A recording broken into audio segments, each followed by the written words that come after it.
hard line between the life I had before and the life I have now.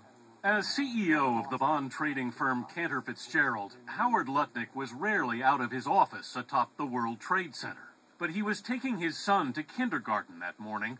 When the towers came down, he lost his brother Gary, his best friend, and more than 2/3 of his New York employees.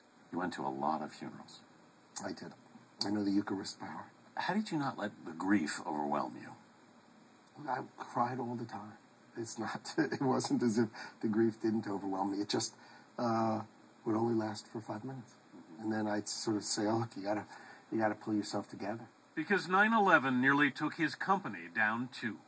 $1 million a day we were losing. We had a conference call, and we basically said, this is the night of September 11th. We have two choices. I mean, we can shut the firm and go to our friends' funerals, or we'd have to work harder than we'd ever worked in our whole lives. So they went back to work. And for 5 years, Cantor paid out 1/4 of the company's profits to the victims' families, $180 million. Lutnick put his sister, Edie, an attorney, in charge of Cantor's relief fund.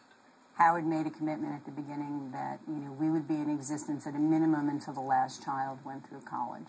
More than 900 children lost a parent. 20 of them now work for the company. Cantor Fitzgerald's new offices are now on the 4th floor. How many employees do you have now? So we have 1,500 in New York and over 5,000 around the world. It's such a miracle, and it's so extraordinary. I still can't imagine that I'm sitting here talking to you. A decade after 658 Cantor employees died, Lutnick's company is reborn.